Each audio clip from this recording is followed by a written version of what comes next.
Right. So, excuse me, going live on Valentine's Day afternoon. I don't really see anybody on, but I'm just going to go ahead and get this kicked off.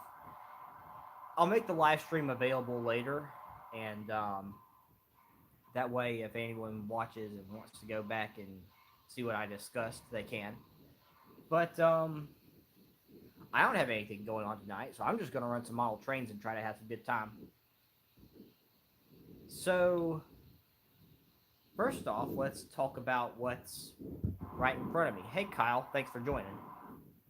3 likes already. We're doing pretty good. Let's see. So let's talk about what's in front of me first.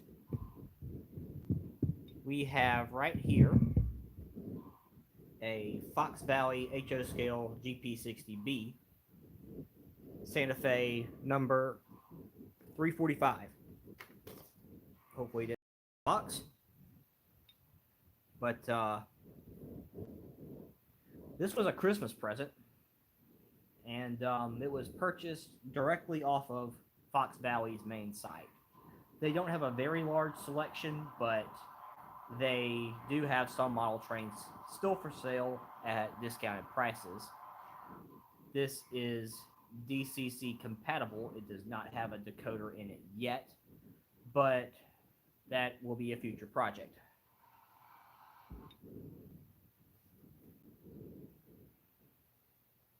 For the next discussion point, I'm going to pull the 4501 forward, and hopefully I won't have any derailments. Knock on wood.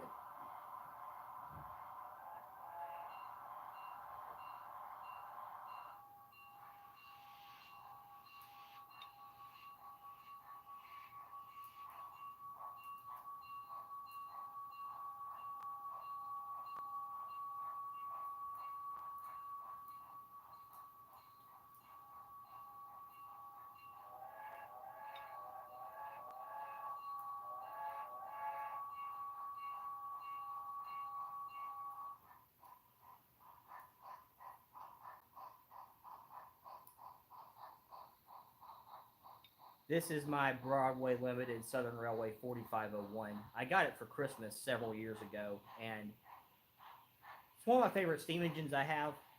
I enjoy running it every now and then. So first we're going to talk about the blue boxcar here. This is a Corinth, Counts, and Railroad Company boxcar. It is a 5277 type Pullman standard boxcar. It is an Athearn blue box kit. And there were certain parts of this that were more painful to build than others. By and large, it was fairly straightforward to assemble. At least my BLI still runs. Is that saying that your BLI does not run anymore?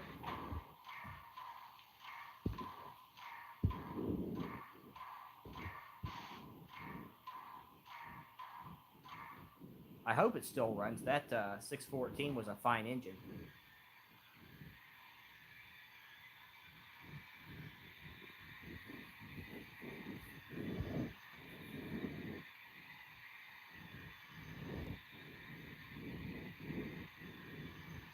Anyway, um, this one started off really good to build, really fun to build, but ended up being pretty painful. Runs but needs diesel assistance. Man, that's a shame. But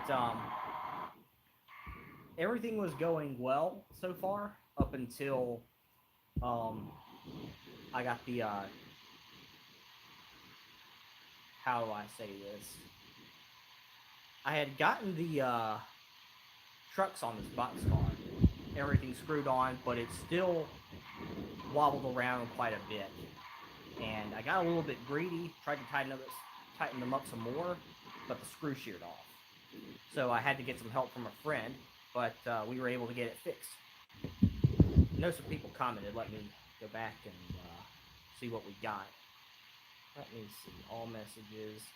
But the decoder crapped out on you. That's unfortunate, but the two that I'll put it this way: it's unfortunate, but not entirely unexpected. I have two Broadway, I I have two Broadway Limited steam locomotives, and pretty much right out of the box, after a few days, both of the decoders had problems with them, and had to get them sent back to BLI right away. But hate to hear that, Kyle. Bobby Feller, um, show the engines, rolling stock guy. Right. So, in case you missed it, here is my Southern 4501 Broadway Limited 282 Mikado type steam locomotive. It's painted in Southern Railway Excursion green. This was more of a collectible item from Broadway Limited, but I was really happy to get my hands on one of these all those years ago. So I'm going to pull forward again.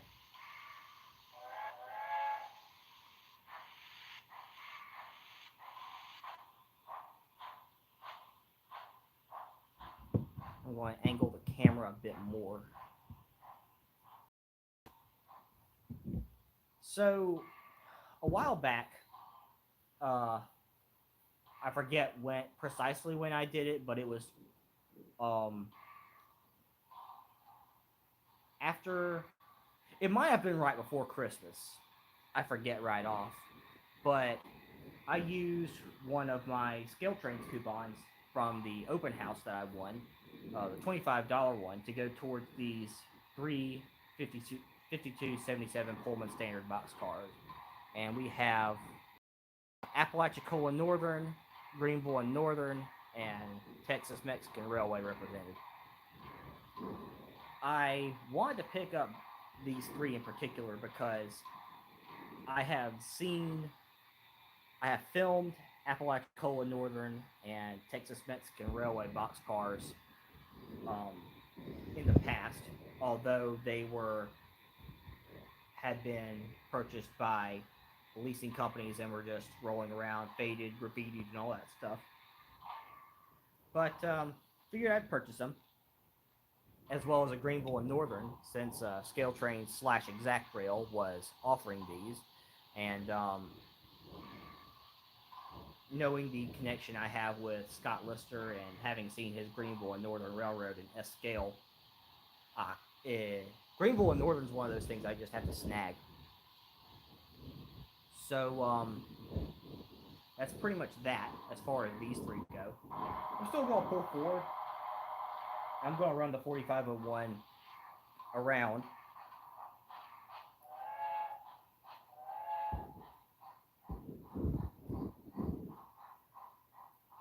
And some of these cars I've had for a while, and some of them are relatively new acquisitions.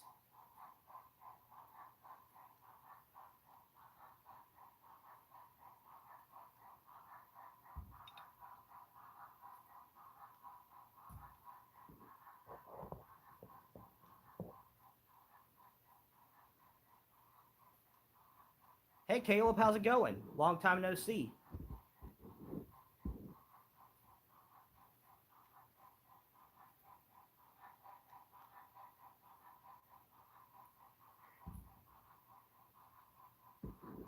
Yeah, Bobby, really in my teenage years, I was really inspired by Norfolk Southern's 21st Century Steam program. So I have the 4501 in green, I have the 722 in green, I have the Nickel Plate Road 765 in HO from Bachman, and I have Norfolk and Western 611 from Broadway Limited.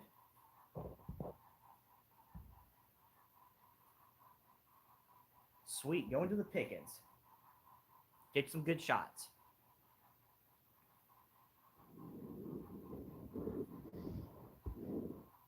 Six people on. How's everybody doing?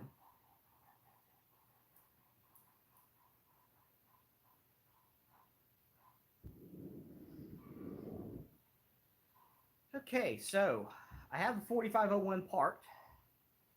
So now it's time to unbox what I picked up from the hobby shop today. And I am going to try to position this without exactly jacking up the camera. but you'll see what I got.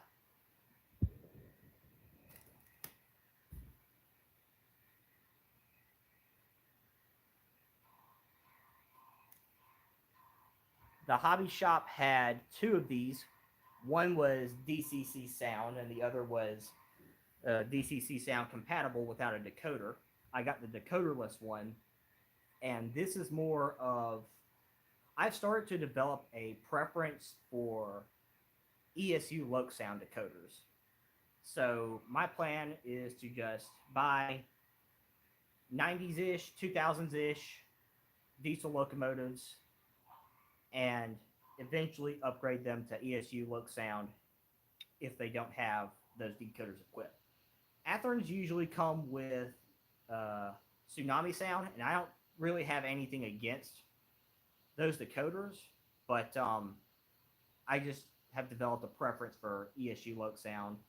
I really like the feature where I can press the 8 button and turn the engine on and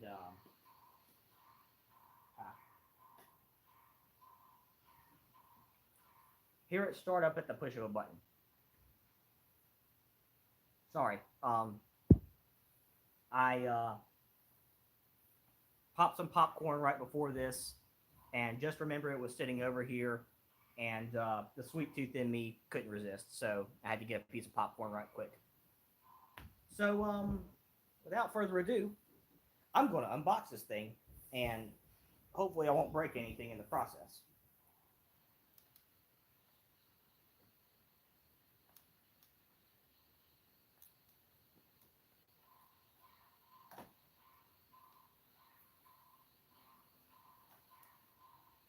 So here you can see the price tag, $260 if you round up 1 cent.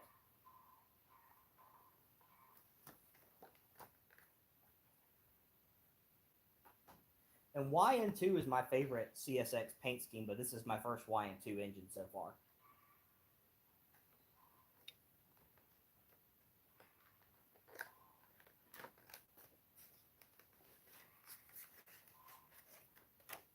And the SD80 Mac is one of my favorite EMV locomotives. And caught quite a few of them on Norfolk Southern. That was after CSX had sold all of their 80 Macs to NS. And originally these were Conrail engines. The Conrail had bought all orders, well, they were the only railroad to buy SD80 Macs. Other railroads were close, but Conrail was the only railroad to actually purchase some.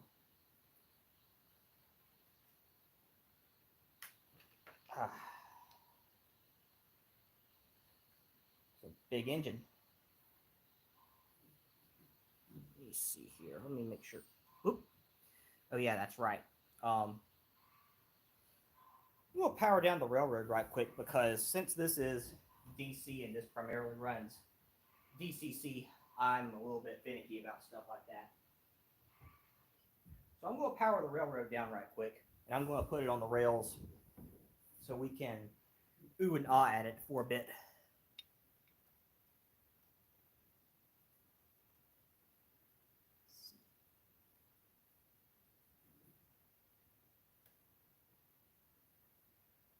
Now I'm going to remove these little things in the side here.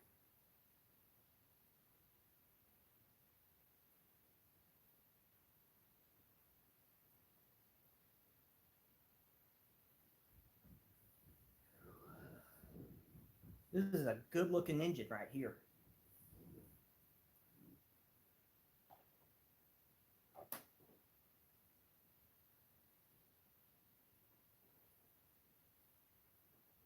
Let's see what else is in the box. I know they have regular old paperwork and whatnot. They have a manual for SD70 ACU, SD80 Mac, SD90 Mac variations, and you can see the exploded view. Now it looks like parts marked in red are included only with sound equipped models, so this doesn't have a decoder or speakers.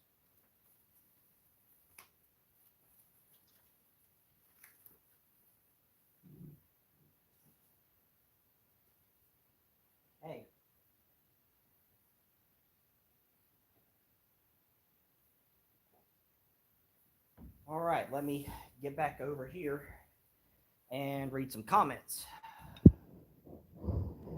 Let's see here. Possum Bayou. Hey, Rusty, how's it going?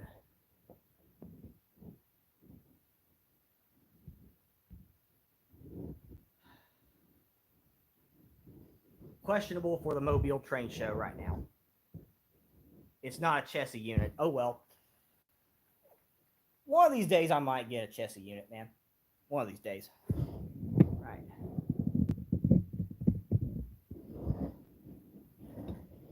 They got a ton of grab irons on this thing, too. Now I'm going to bring the tripod down so we're sort of at eye level. I mean, it's CSX, so it's close enough for government work, am I right? That was addressed towards Kyle, by the way. Kyle's a big Chessie guy. He has a model railroad that he's working on that is geared towards the Chessie and C&O, and he has a couple of models of the 614. One was a Broadway Limited, and the other is a brass model too. But Kyle and I have known each other for years in this hobby. Rusty as well. We know each other from operating sessions on Glenn Samuels, Waltzing Creek and Western Railroad.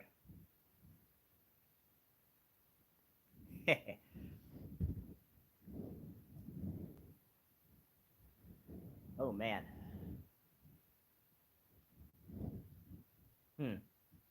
They have class lights in the nose here, and I bet they work. I mean, if it had a decoder with it, I bet it would work. Someday, maybe. Someday. But I'm going to get my two DCC sound engines off, and I'll run the engine, the 80 Mac, back and forth a bit.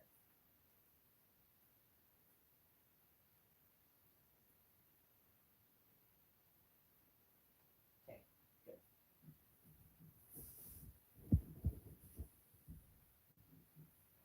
All right, powering on.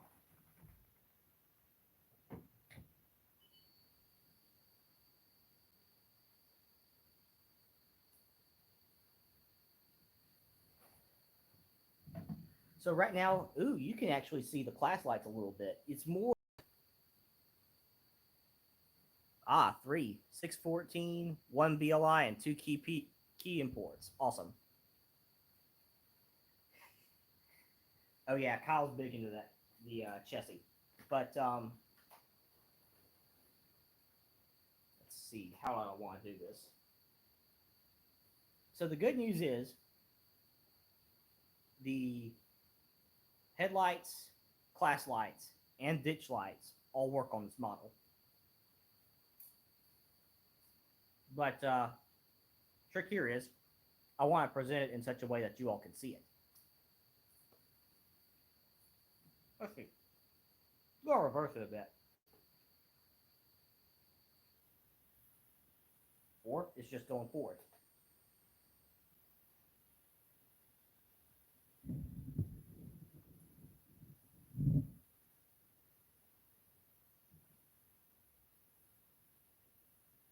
Runs pretty smooth. I'm not having it go that fast. But I know from my angle, I can definitely make out the ditch lights right now.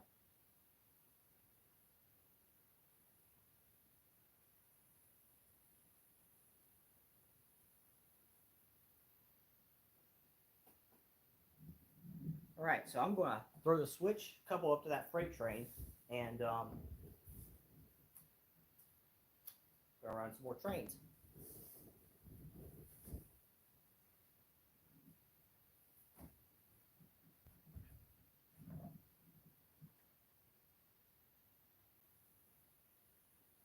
Let's see how it handles these crossovers.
we're going to go forward.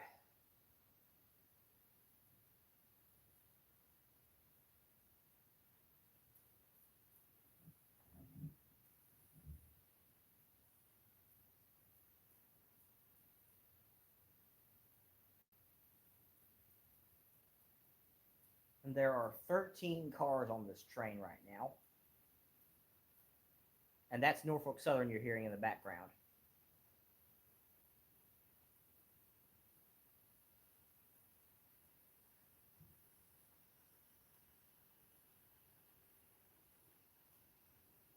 You can even make out the roller bearings moving on this engine too.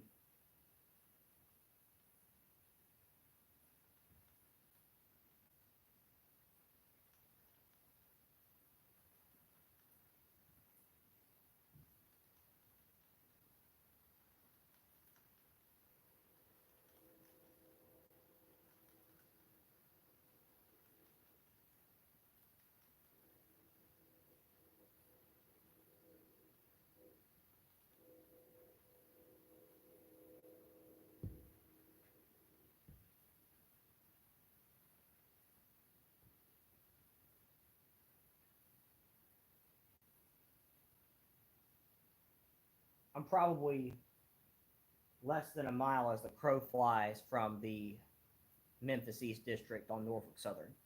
So I hear trains through the night every so often.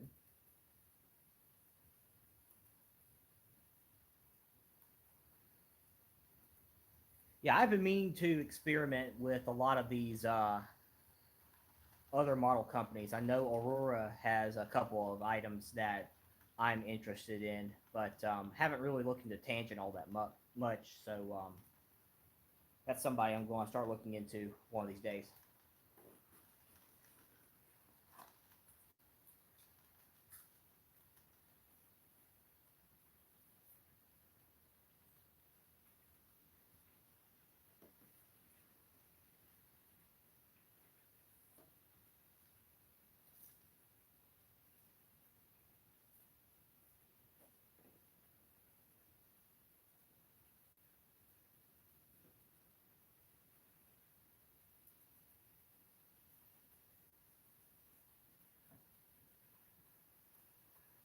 So this is pulling 13 cars with pretty much no trouble.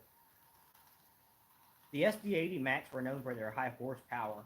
I forget precisely how much, but doesn't seem to be having any trouble pulling this train.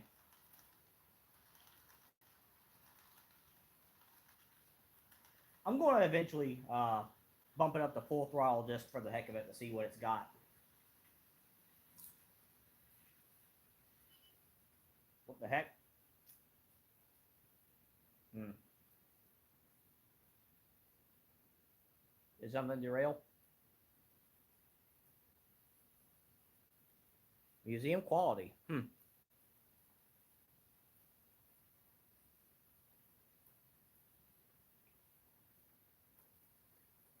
going to do a roll by. I didn't like that sound from the controller there.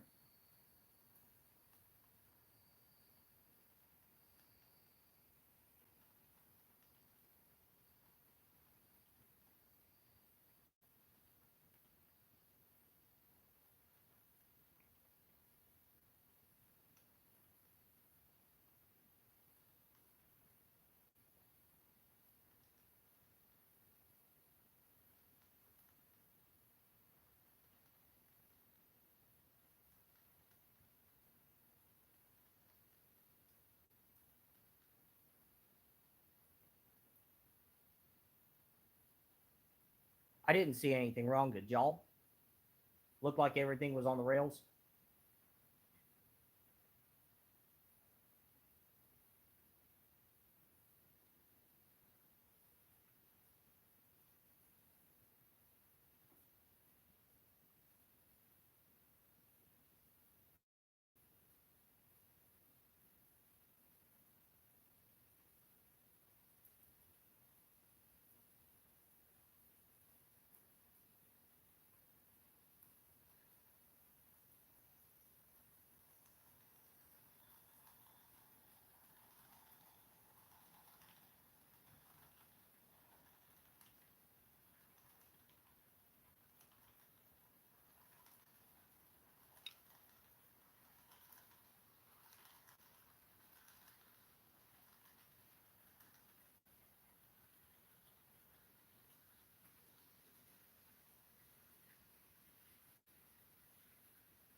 All right, this is full throttle coming by. Doesn't seem to be running as fast as I'd think it was, but these engines were known for power, not necessarily speed.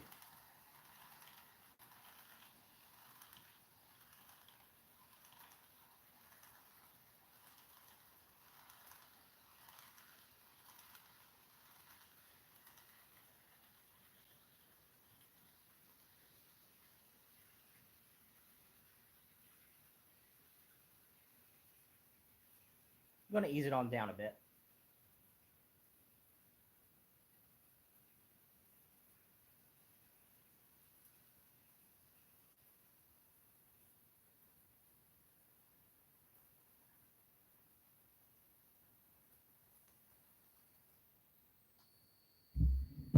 Didn't quite do the stop bit enough, but here we go. Athearn Genesis SD80 Mac in CSX YN2. So I'm going to disconnect the model railroad again.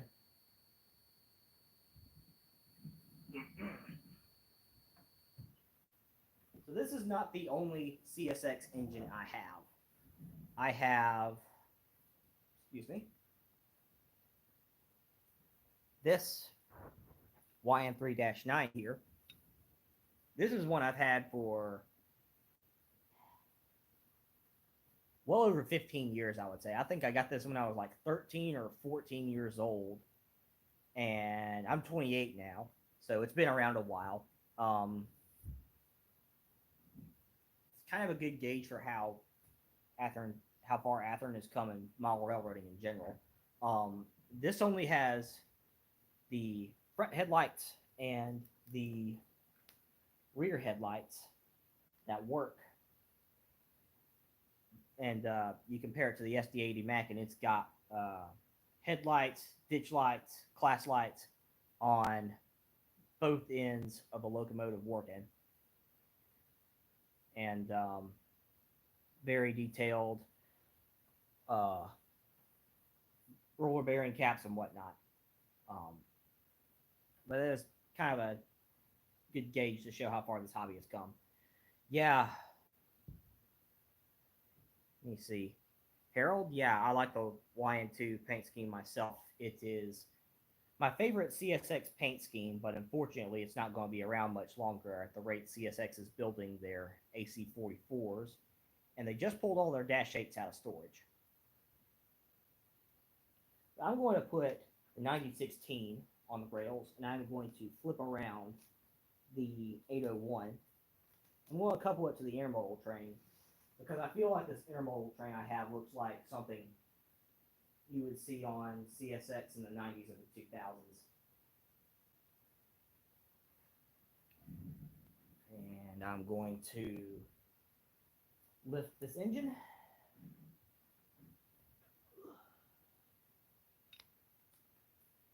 Yes.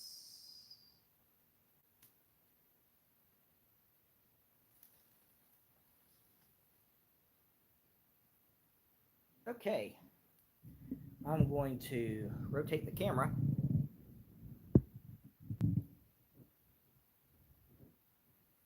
And I think I'm going to try elevating the tripod a bit, so bear with me. Actually, I might just shift the engine back some, the whole train.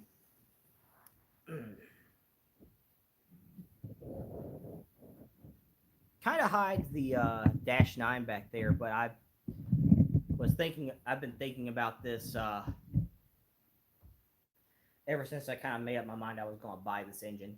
Thought it would make for good content for a live stream.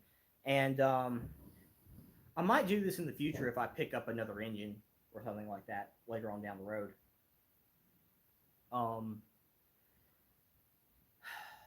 This kind of reminds me of, if you're familiar with the Gulf Coast area and CSX in that area, you know, they used to run a lot of intermodal traffic and Tropicana traffic. Both of those kind of went away with PSR. They still run a few more modern Tropicana cars through every now and then. but I think personally this is a good 90s early vibe going on here. I'm going to move this back some more. And someday, both of these engines are going to have ESU Loke sound in them, and I'm going to be able to run them in a lash up together. So I'm going to pull them by. Don't mind my 050ing.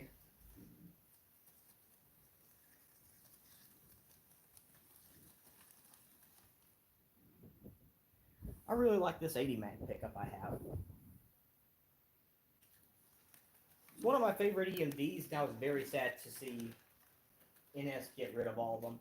So a little bit of history about the SD80 Mac is that Conrail was the only railroad to buy these, and they purchased about, what, 24, 25, I want to say? And Conrail eventually got split up between CSX and Norfolk Southern, and their 80 Max also got split up between the two Class 1s. CSX got half, and NS got half, and eventually all the SD80 Max wound up on NS. And I even have photographs of a few, well, video and photographs of a few leading. My favorite being the 7222 for a couple reasons. Oop. Sounds like something derailed. I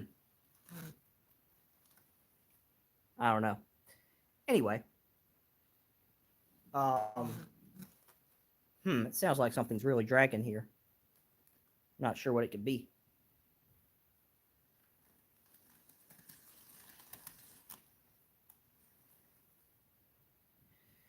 But anyway, NS 7222 was my favorite SD80 Mac because, one, it had a really good sounding RS3L, and two, the one time I got it leading, there was a Top Hat D9-40C trailing, and that was right when NS was starting to ramp up their AC44 C6M program, where they were rebuilding all their Dash 9s into AC44 C6Ms.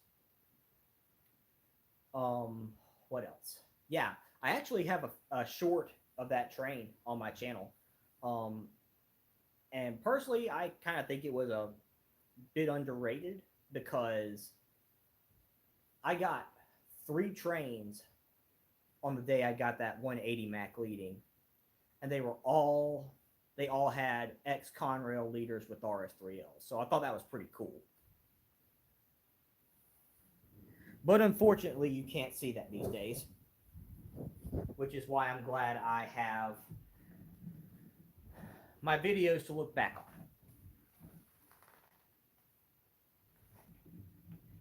Peach Knee-High is my favorite soda, by the way. Never got to see a Top Hat. That's unfortunate. Did you at least get to see any on CSX? Because I only recall seeing one D8-40C Top Hat.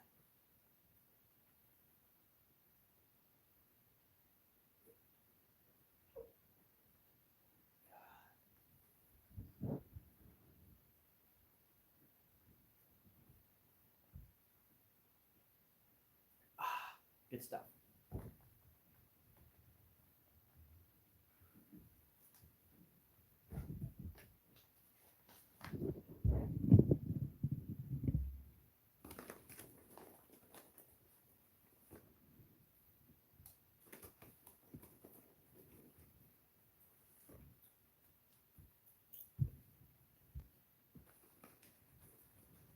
Okay. So,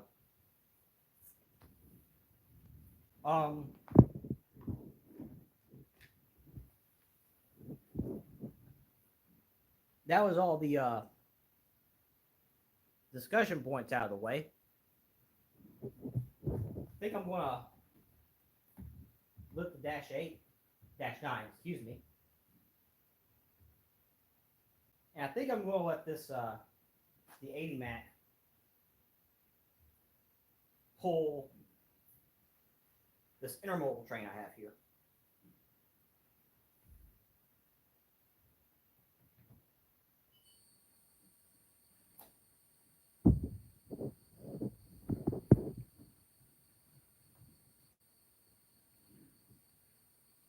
You can get a better view of the class lights here. I can definitely see the red now.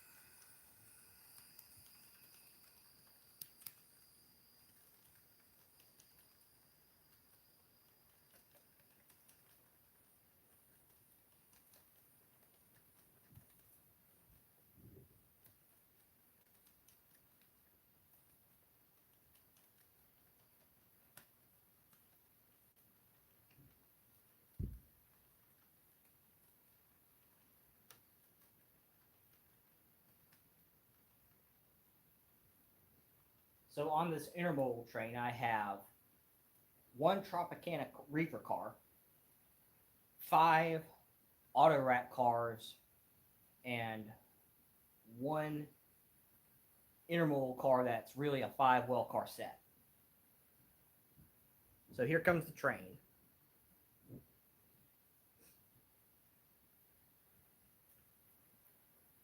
And just a forewarning, I'm probably going to have to stop this train at some point or another because it seems like this outer loop, which is my track 2, gives me more trouble than my track 1 does.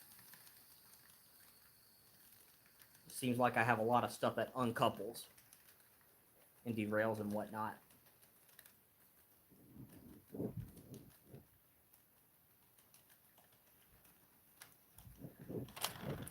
Speak of the devil. Off the rails. This well car set is rather light. I need to find a way to add weight to it that doesn't totally compromise the aesthetic of the car. So that's probably the most likely spot it will derail at. Train's back on the rails, back on the move.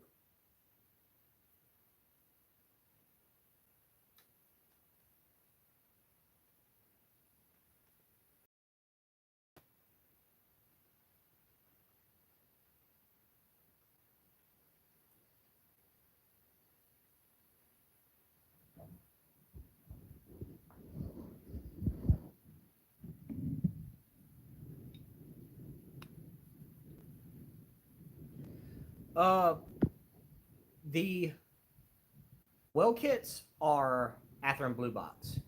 And I actually had no problems building those, believe it or not. That was a very fun build. I enjoyed that.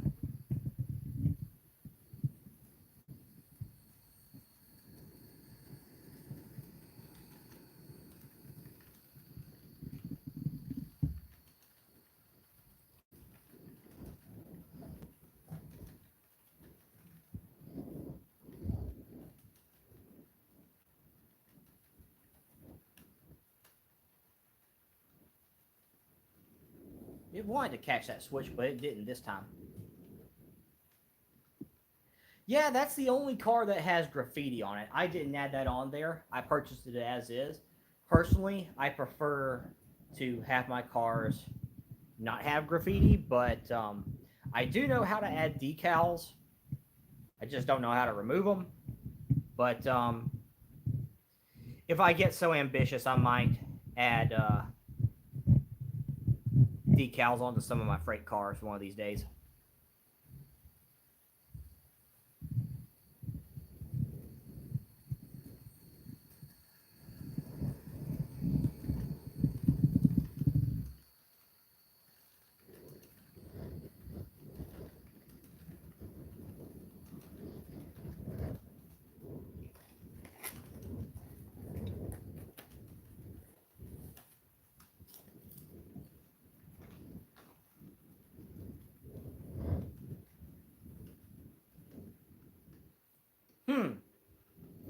Another train.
I'm gonna bring the tripod up.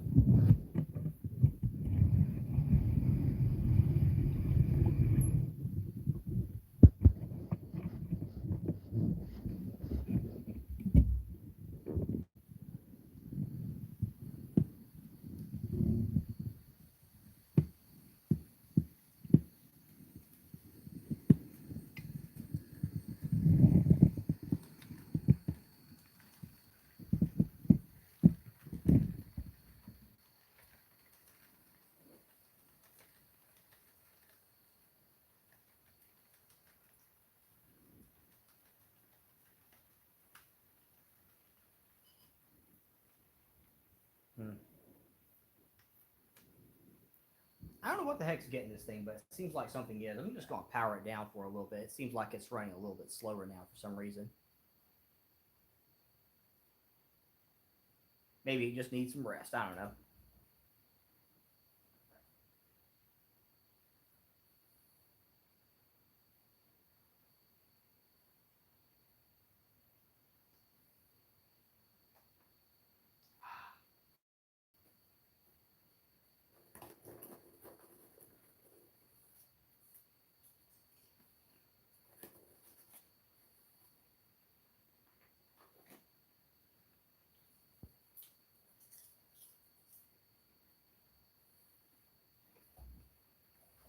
All right. See how it goes.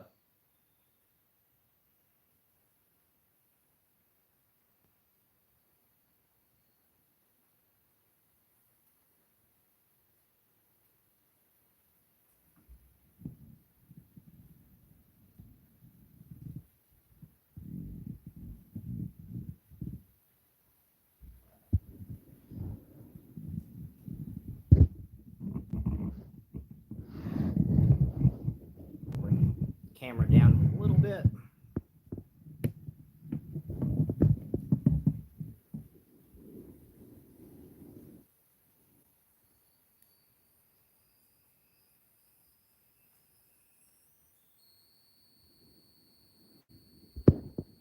All right. Well, there she is. No DCC sound just yet, but it just looks too cool.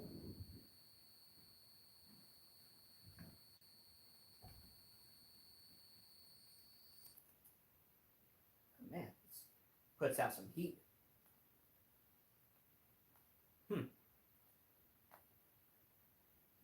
Okay. Man, just something I've realized just now. This is a big engine. Well, raise the camera up. You guys can, oops, excuse me there. I'll raise the camera up and you guys can get an idea of what the heck I'm talking about.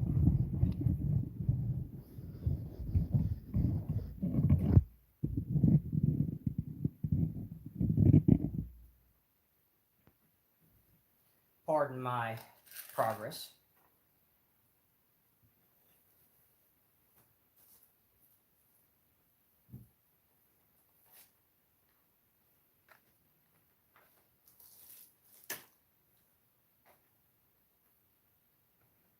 Let's see. I'm gonna move some more stuff out of the way. I'm going to put the Dash 9 right here. And the 80 Mac right beside it. Coupler to coupler from the rear. And just look at the, well, you can't really see it. Oh, well, disconnect the layout right quick. I'm trying to give you guys a size comparison because this thing is, the 80 Mac is longer than the Dash 9 by a good ½ inch in HO scale. I have my re-railer here.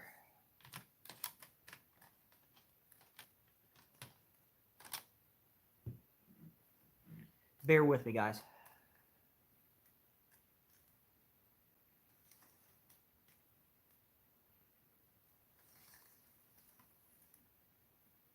And put this guy on.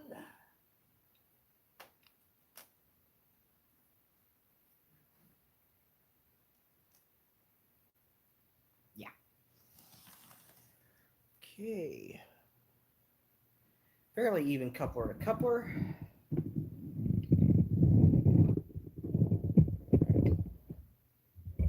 Moving forward a bit.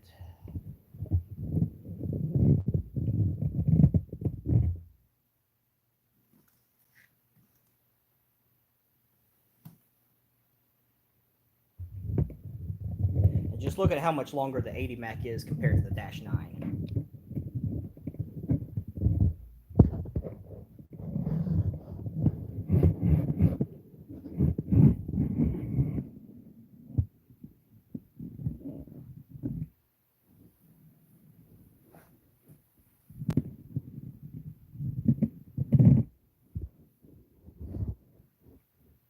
Oh, you saw that? Oh, man. Nah, all my head's on while it lasts. All my hair's on my head while it lasts. Whew.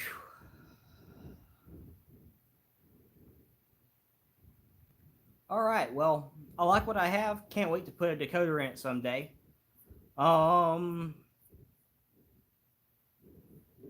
What else should I run? Got about 10 minutes left until we hit an hour.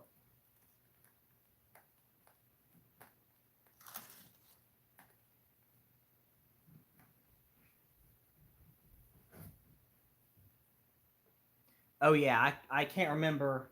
Let me do a quick Google search because it's gonna nag at me the whole stream if I don't do it.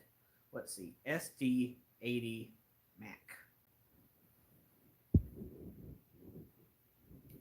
Wikipedia says this thing generated 5,000 horsepower or 3.7 megawatts.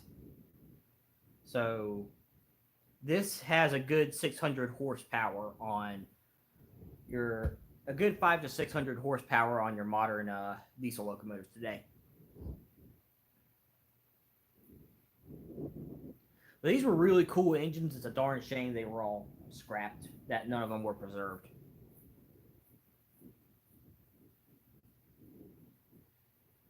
But hey, if they can build a T1 from scratch, assuming that actually goes through, maybe one of these days an 80 Mac is not out of the realm of possibility.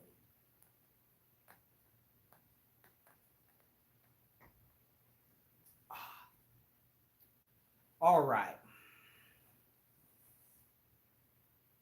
Let's see here.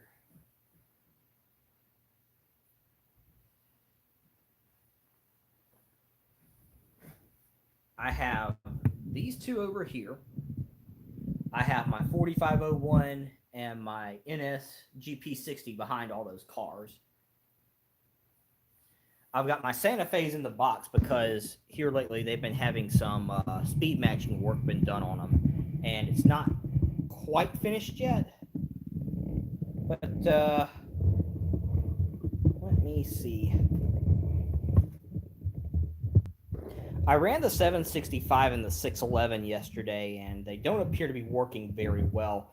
It's just like the 611 appears to just, it's bizarre because the 765 has a TCS wow sound decoder in it with a keep alive, and the 611, I'm pretty sure Broadway Limited, I don't know if y'all can see this very good, I'm pretty sure Broadway Limited put keep alives in their DCC decoders too, but it seems like both of these engines tend to short out in certain places and they'll just come to a halt.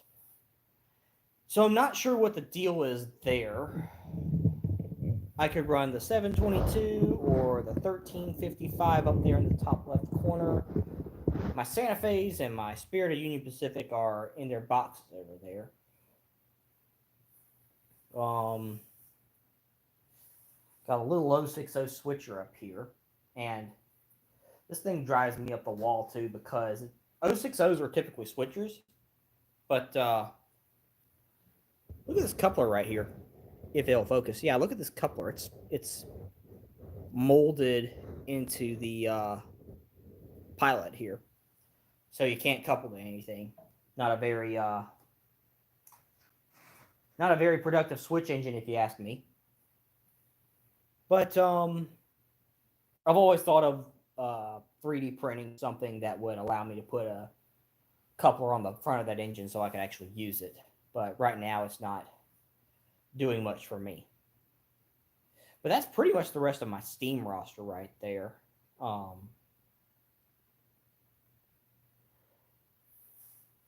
Y'all come up with some ideas. What should I run? What engine should I run? Should I run anything? Or we got like what, 5-6 minutes left until we hit an hour?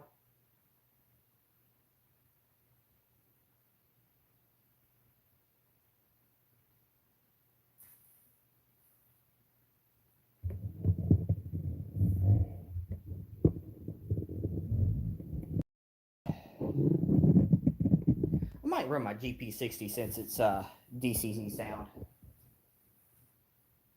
Run it on the freight train here. This is NS7107, and I do have video footage of this engine.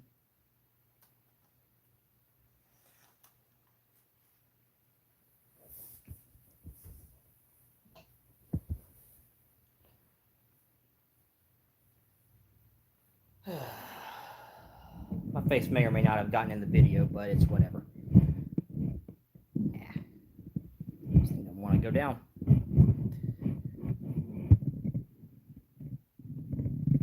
Yeah, this one's also a Fox Valley, and I've had this engine for about a year. When I was living up in South Carolina, I went to the Easley Train Show and got this engine, and the vendor was actually from the Birmingham area. So that was really cool. He showed me a lot of cool pictures from way back in the old Southern Steam era when the American Freedom Train actually came to Birmingham. So I thought that was awesome.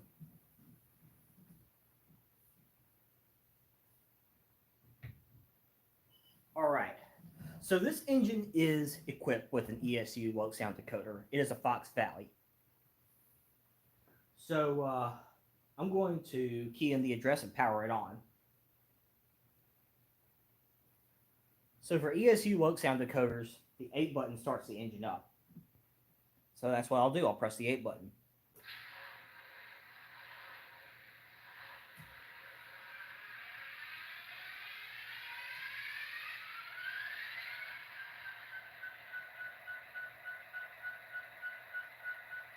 Good startup. 0 is the light. I think 6 is the ditch lights. Yeah. 2 is the horn. Haha. Ah, shoot, man. I would have totally run that 210-2 there. It is DCC, but it does not have any sound with it. But I'll do a few laps with this 7107, and then I'll run the 210-2.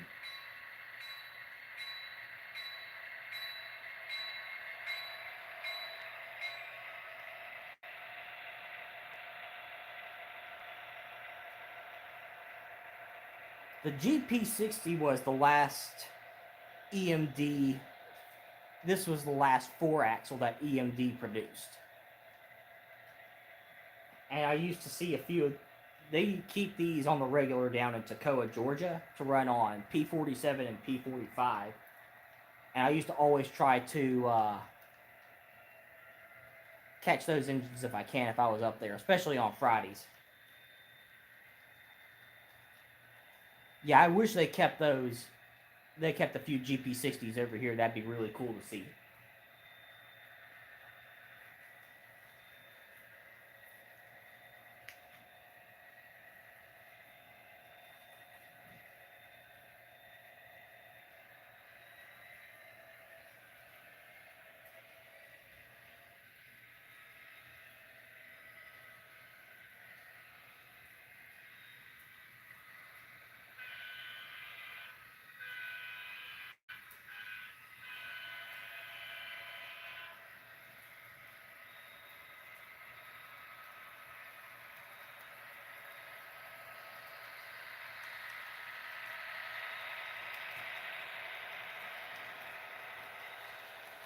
I'm gonna run this one more time, and then I'll put the 210-2 on the tracks.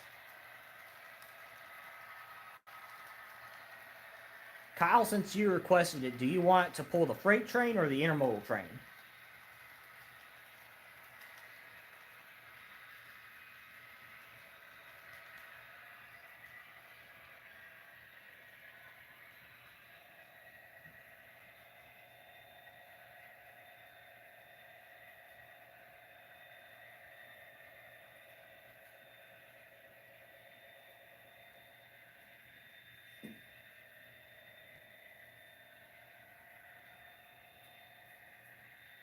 I might put it on the freight train just cause.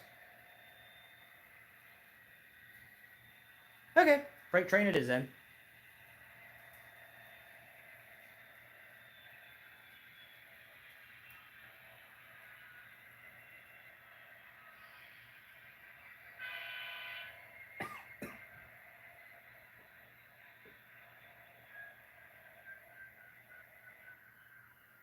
And I press the 8 button to turn it off.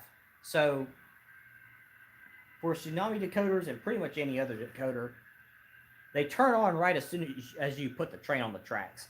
And as soon as you press the 8 button for those, it just turns the sound off. And I think this is a cooler and more realistic transition to just turn your engines on and off.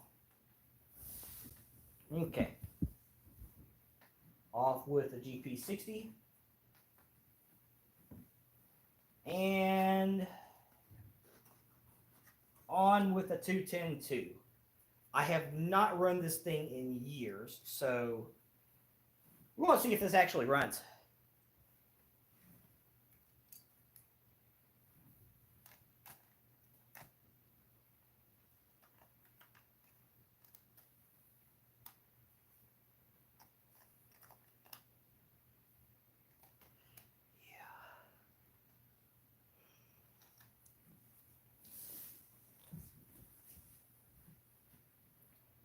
Glenn Samuel gave me this engine. I bought it from him. It is a Southern Railway 210-2 Santa Fe type steam locomotive. Let me see if it has. I forget. Okay, very good. I couldn't remember if the address for this was 5212 or not. But I'm going to back up to the train.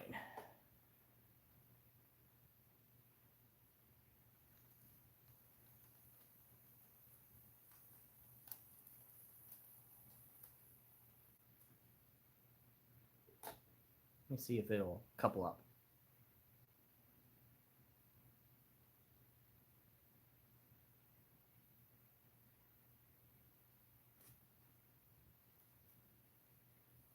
Looks like it's having a bit of a tough time pulling.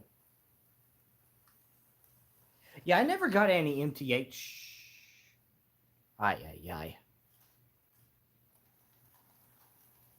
MTH engines. I never got any of those. Holy crap, this thing is... Huh.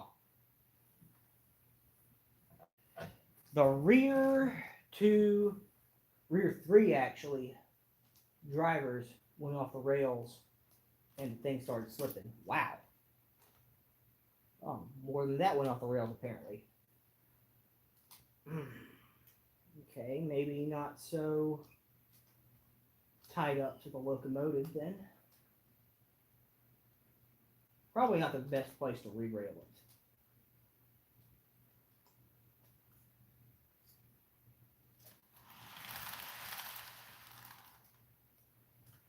Let's see here.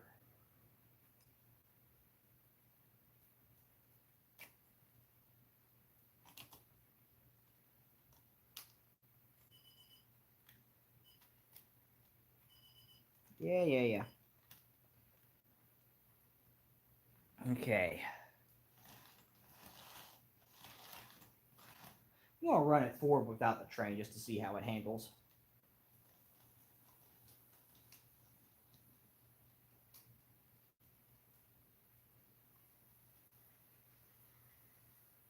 It handled that section of track okay that time around.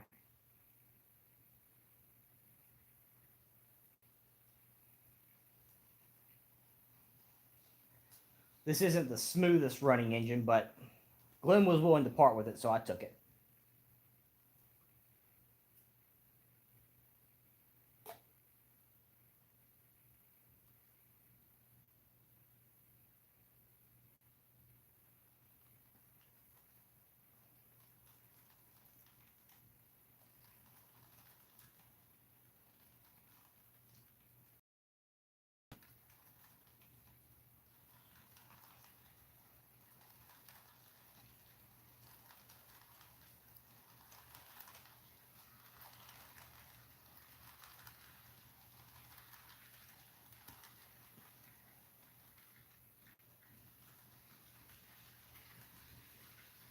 It seems like all my steam engines have problems with turnouts, and on the Frog, when it touches the truck, they tend to freak out for some reason. Which is a darn shame, really, considering that Bachmann's own engines can't even run on their own track. But it is what it is.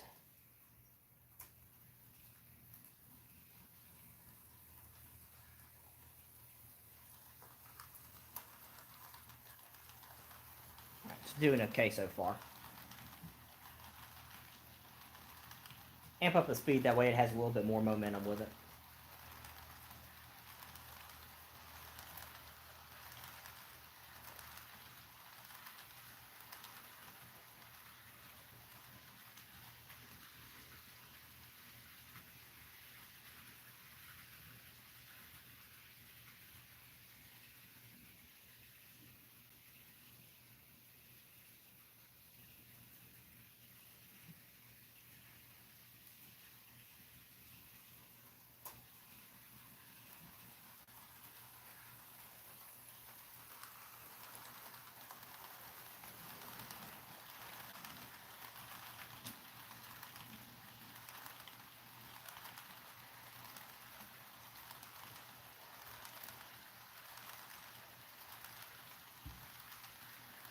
Oh, I definitely intend to switch over. Once I get a space where I can actually build, I don't want to say my dream model railroad, but a legitimate point-to-point model railroad, yeah, I'll switch over to Flex Track or whatever the quote-unquote standard is.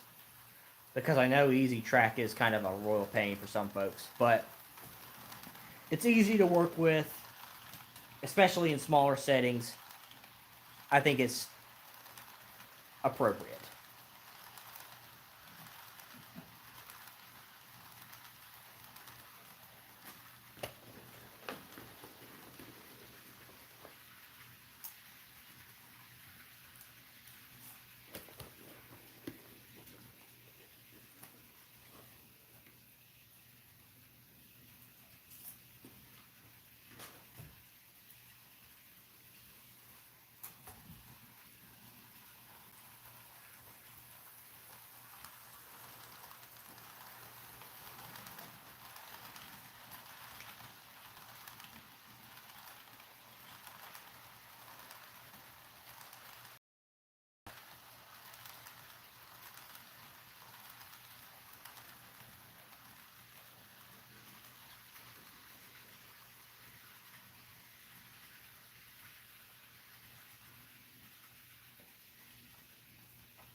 So we're going on an hour and 7 minutes right here.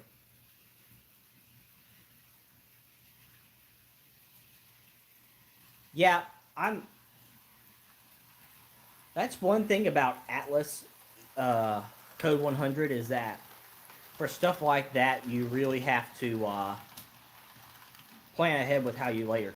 Um, Bachman's a lot easier to use, so it's more beginner oriented. It's just like you snap it apart and snap it together. It's just like it's nothing. And if you make a mistake, it's not that difficult to pull up.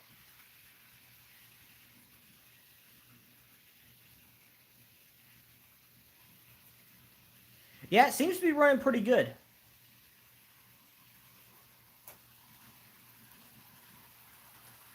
One of those front drivers seems to want to come off in that curve, and that's a bit worrisome.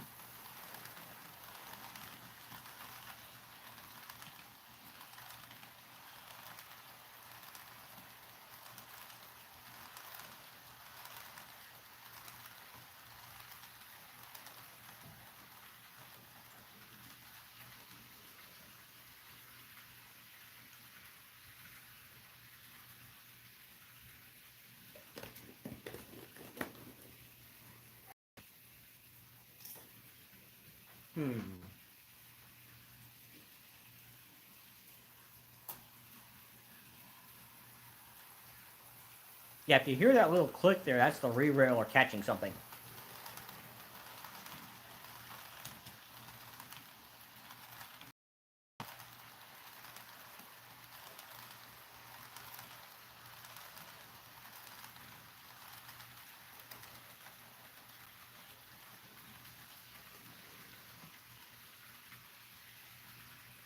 I don't know if I want to run something else or call the stream here.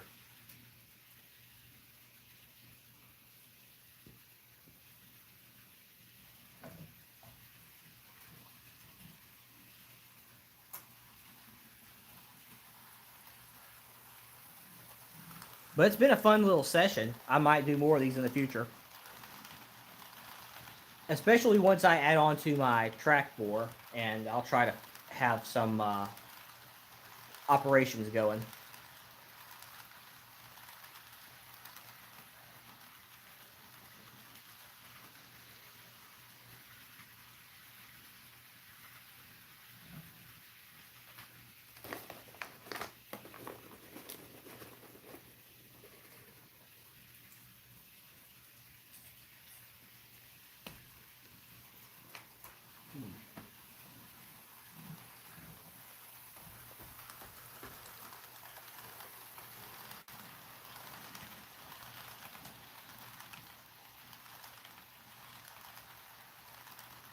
I think I'm going to run another engine, and then I might call it a stream.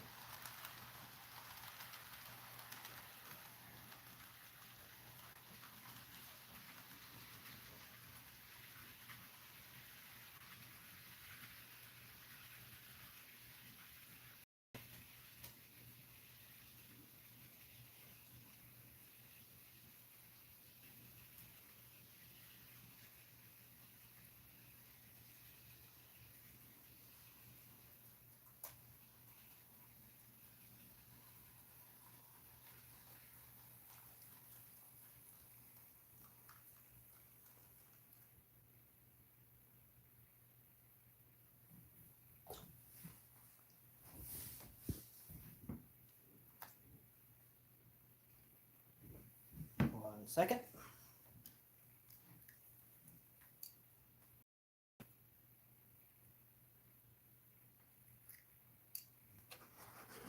Okay. I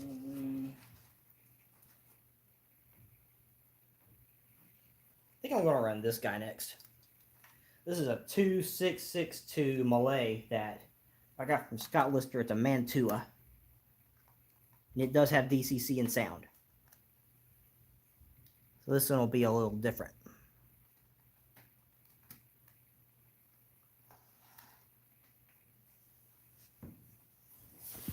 I don't know what type of decoder is in this thing, but it does have sound with it. Let me see. 0955. So as soon as you select the address, it has the sound come up.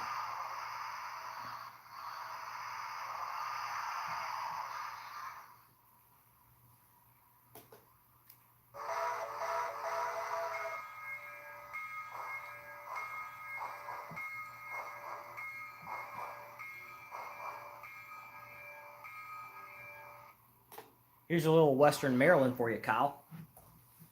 I know it's not Chessie, but I'm running something that's fairly close. Ew.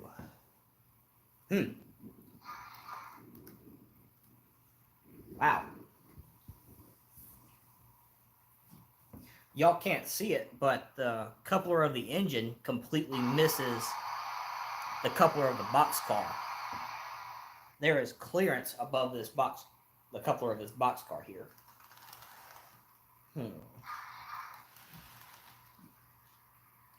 Wow. Let me see here. I'll move it here. Let's see. I have. Here it is.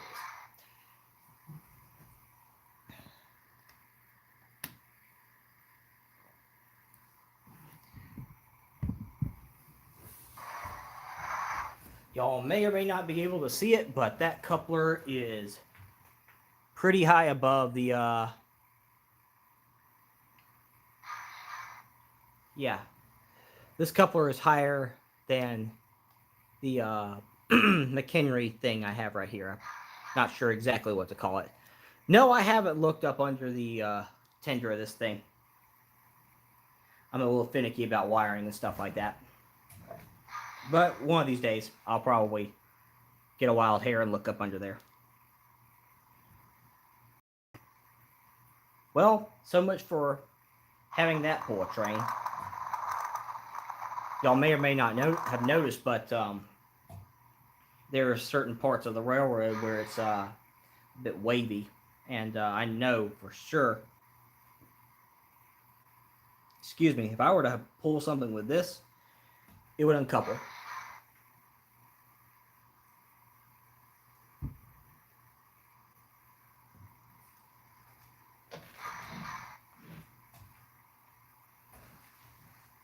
Okay, so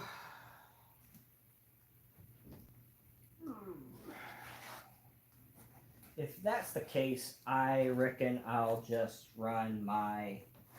Actually, I tried the 611 on the outer loop last time.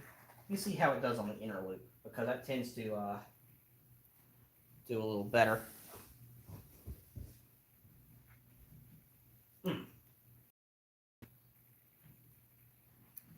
My other Broadway Limited in here.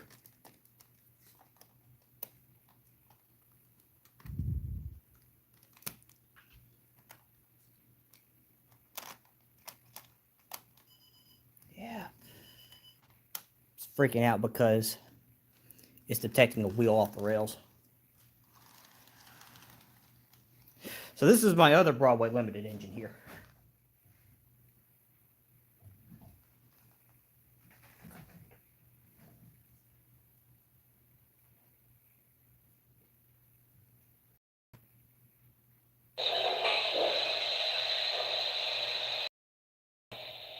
These decoders in the Broadway Limited engine start off really, really loud.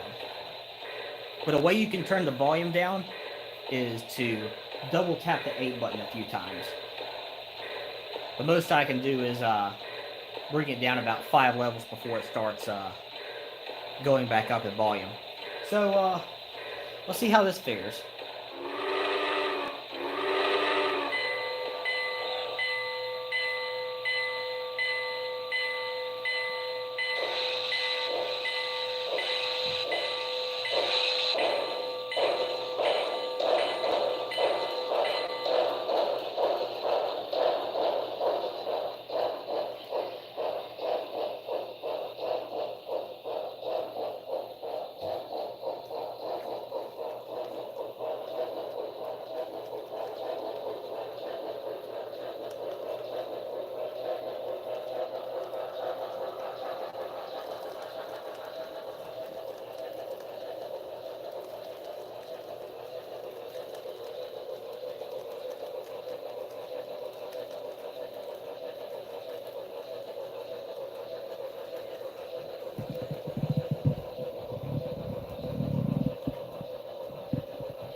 Seems to be doing okay. Dadgummit. Oh man, right as soon as I said it was doing okay, it stopped. But you see my point about steam engines having trouble on these frogs on these bottle switches here.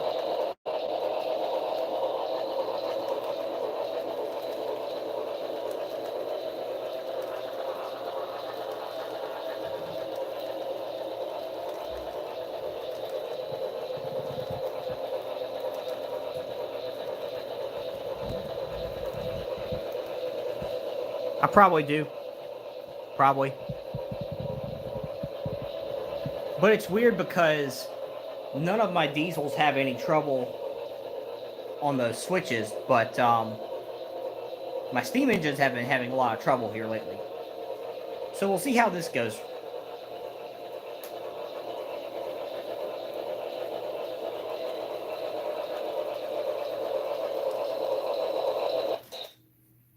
Yeah.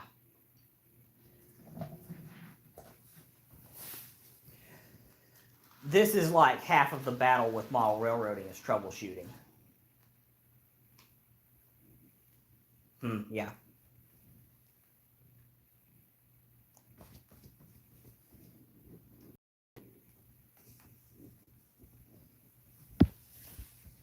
Maybe that made a difference. Probably not. But it's either the track needs cleaning or the wheels on the engine need cleaning. Because this is the first time I've run my steam engines in quite some time.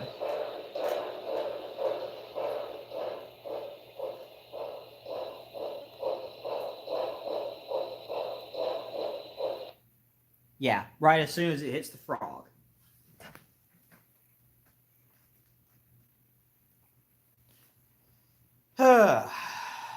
Well, I guess it just won't cooperate tonight.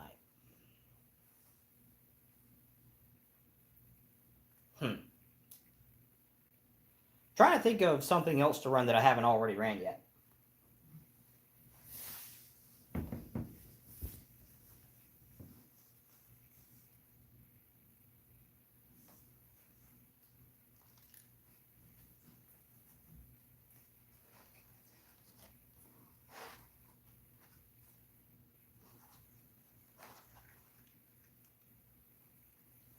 My 4501 doesn't have any problems on the inner loop, and my 765 and my 611 did, but let's see how the 722 does.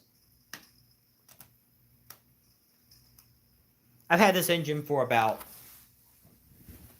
going on 20 years now. I got it when I was 8 years old.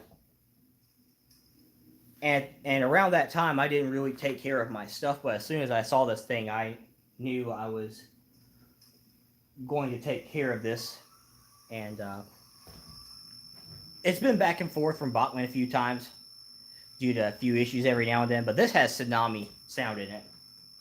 And you notice that it turned on right as soon as I put the engine on the tracks.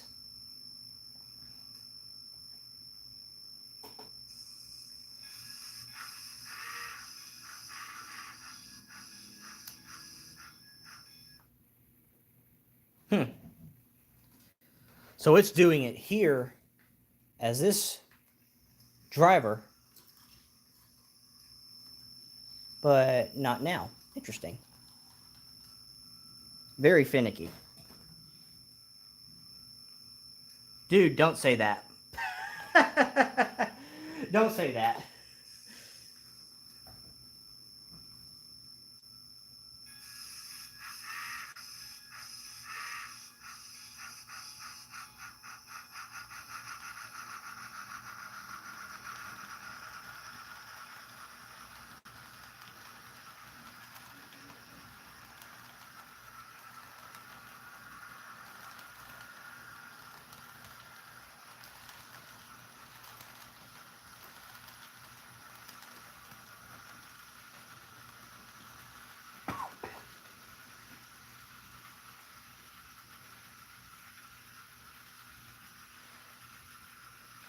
So if I'm going to clean this track, what do you guys recommend? Isopropyl alcohol? Is that the way to go with it? I haven't done track cleaning in a while. Actually, I'm kind of ashamed to say it.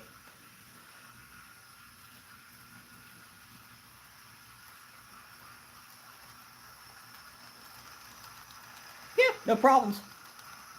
Yet. Excuse me.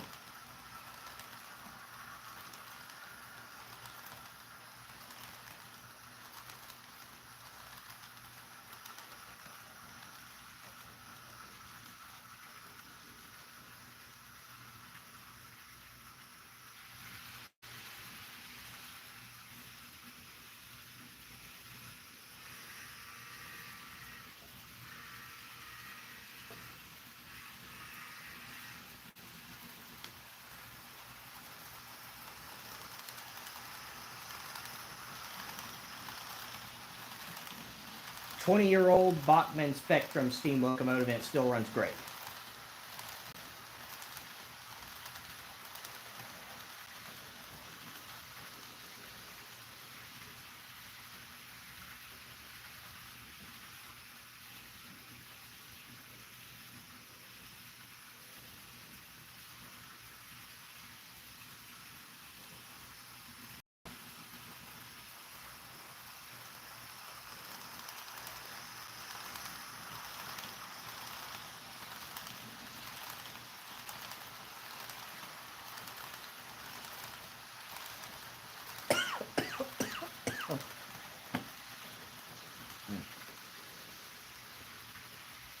I think I'm going to give it 5 more minutes, and then I'm going to call it a stream.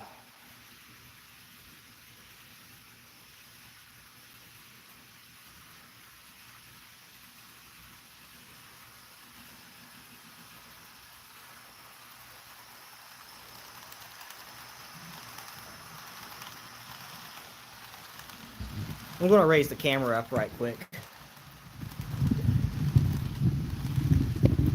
I'm meaning to do a model railroad update video, but I figured why the heck not do a live stream.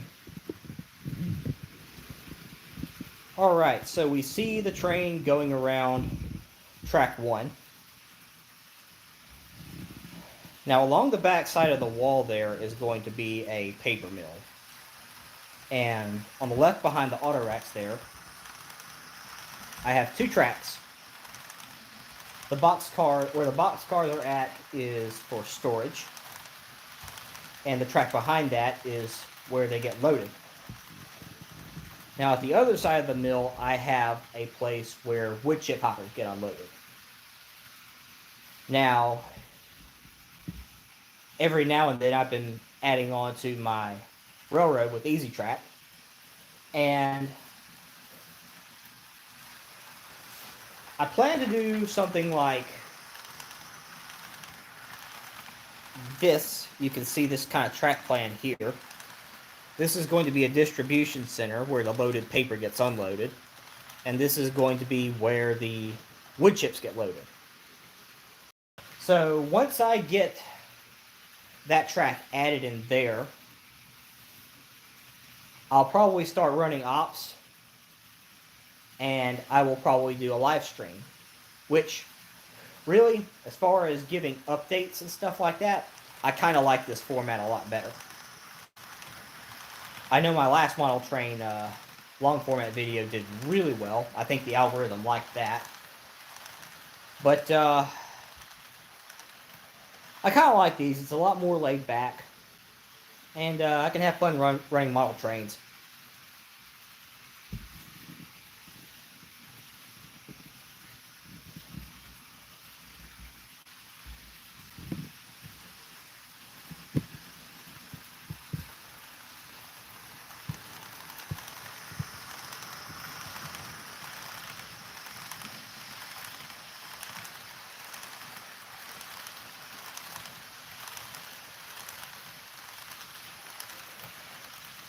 Thanks for tuning in. Have a good evening.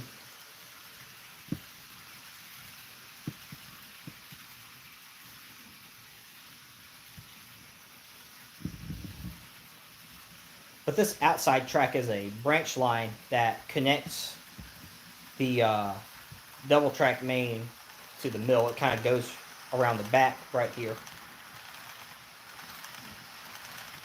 And I have a small staging yard right here where yeah, but I have a small staging yard here where I plan to do a little bit of switching out of. My plan is to have a mixed freight similar to what you see here running around the inner track. And every so often it picks up cars out of the yard and drops them off in the yard. And at some point, a local comes out of the yard and it has to cross over both main lines. And has to shove back up this track. That's why you see that caboose back there. That's a shoving platform. And it shoves back up to the paper mill where it does work. And then it comes back, drops cars in the yard here. And then it'll go work the distribution center, or the industrial park, I should say, that hasn't been built yet. And then it's going to shove back into the yard. And that's going to be it. And I just run trains for the rest of the session as long as I feel like. So 2 to 3 folks could easily do this, I think.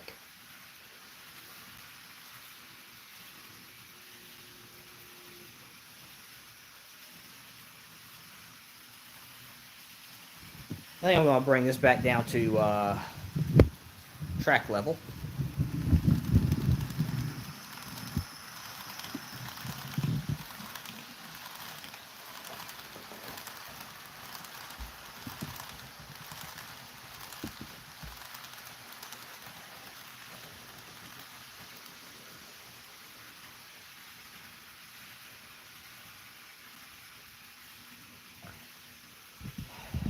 We've been at this for an hour and a half. It's been a pretty good stream so far.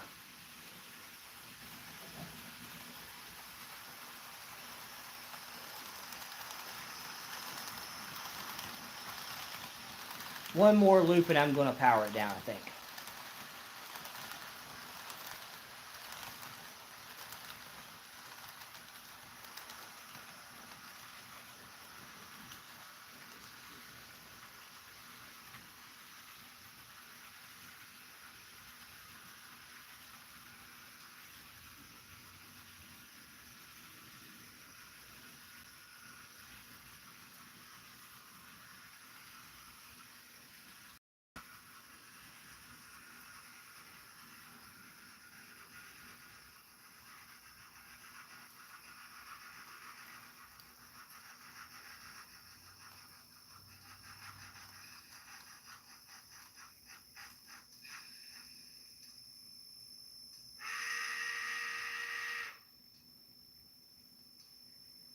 Okay, well, I don't know what else to run, so I think that's going to do it for a live stream. Thank y'all for tuning in. If you liked what you saw, subscribe for more content, because I think I will do more of these in the future when I acquire more hardware. So thanks for watching, and have a good evening.